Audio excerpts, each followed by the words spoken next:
Oh my God, what is that? Oh my God, what is that? Hey Cardi, are you ready for this parabola? I'll teach you the sketch and also I'll show you the parts of parabola. Let's go.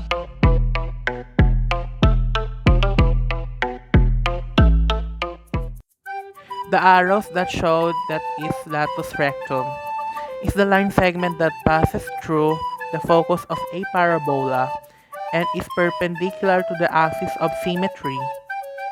The parabola intersects with its axis of symmetry that is called the vertex.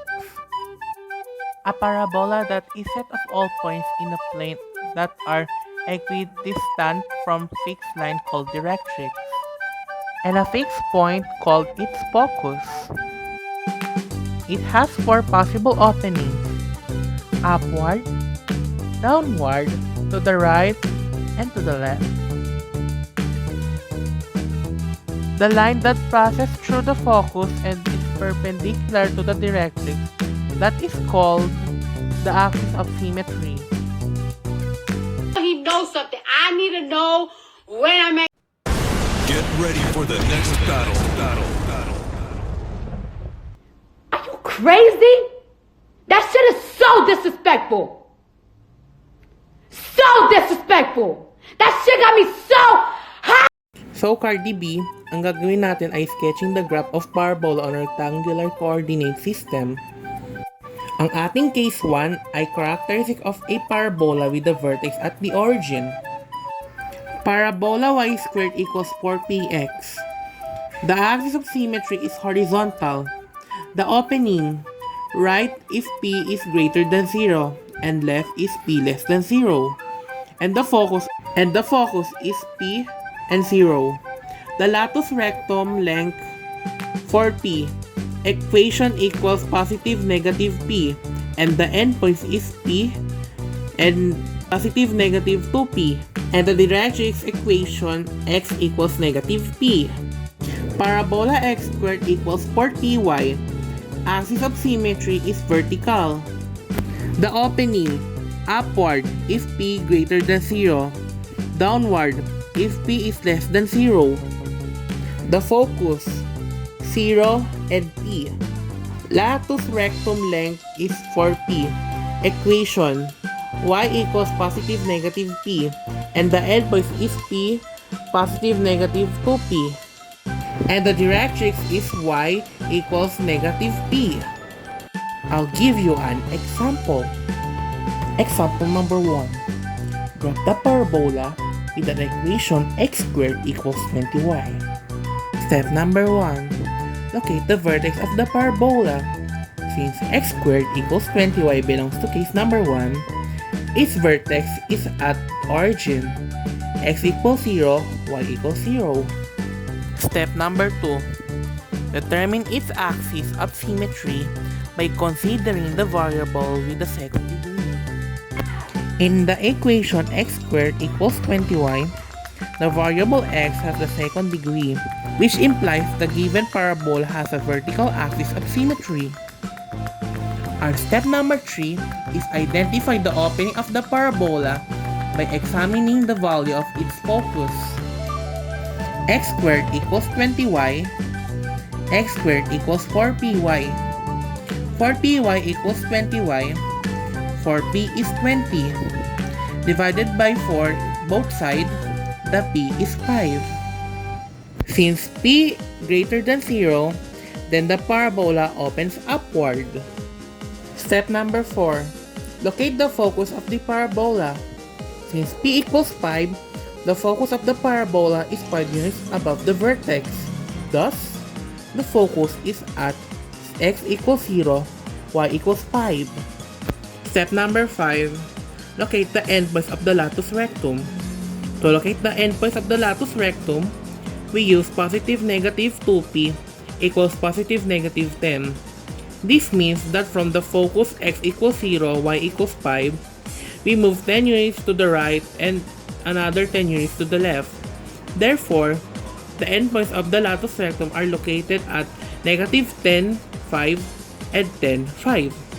Also, the length of the latus rectum is 20 units. This is actually the value of 4p. Step number 6. The directrix can be located using the value of p, but in the opposite direction of the focus. So if we move 5 units upward to the vertex to locate the focus, we have moved 5 units down to the vertex to locate the directrix. Since directrix is a line, we can label it using an equation. Our case number 2 is characteristic of a parabola with the vertex at point h and k. Parabola y minus k squared equals 4p x minus h. Axis of symmetry is horizontal. Opening. Right if p is greater than 0. Left if p is less than 0. Focus. H plus p k. Latus rectum. Length 4p. Equation x equals h plus p. Endpoint h plus p k positive negative 2p. Directrix equation x equals h minus p. X minus h squared equals 4p y minus k. Axis of symmetry vertical. Upward if p is greater than 0. Downward if p is less than 0. Focus h k plus p. Latus rectum length 4p. Equation y equals k plus p. Endpoint h positive negative 2p k plus p. Directrix equation y equals k minus p. Here are example.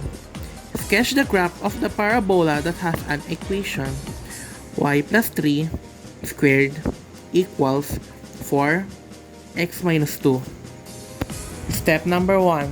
Locate the vertex of the parabola. Since y plus 3 squared equals 4x minus 2 belongs to case 2. Its vertex is determined by the values of h and k. So here's the results.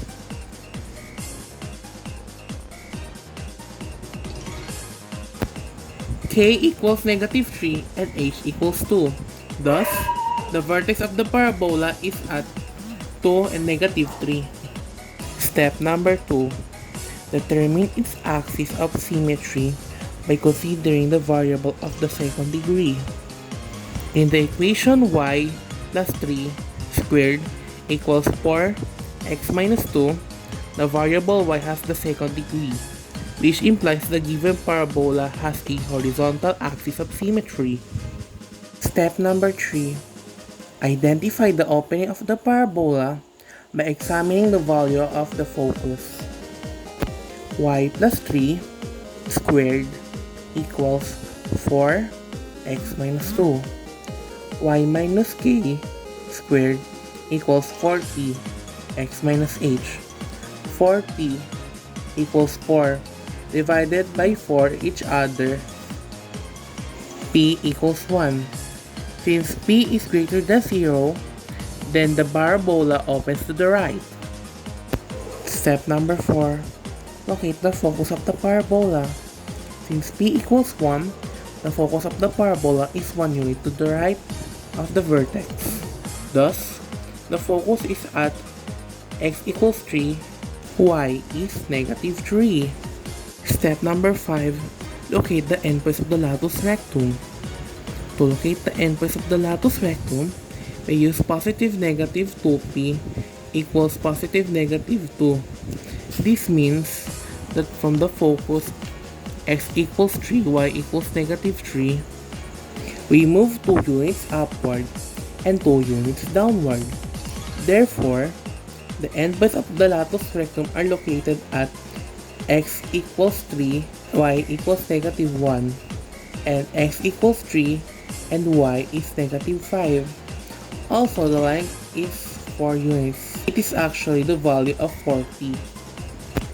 Now, step number 6. Plot the directrix. The directrix can be located by using the value of P, but in the opposite direction of the focus. So, if we move 1 unit from the vertex to the right to locate the focus, then we have moved 1 unit from the vertex to the left. Since directrix is a line, we can label using an equation. The graph of y plus 3 squared equals 4x minus 2 is shown in the figure.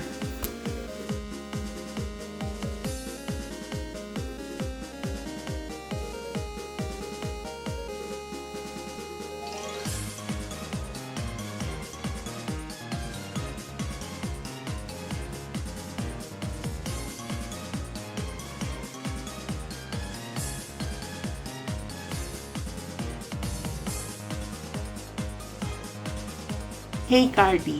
Sana may natutuhan ka sa video na to at sana huwaan mo ang aking video upang magamit mo to hanggang sa pagtanda. Thank you!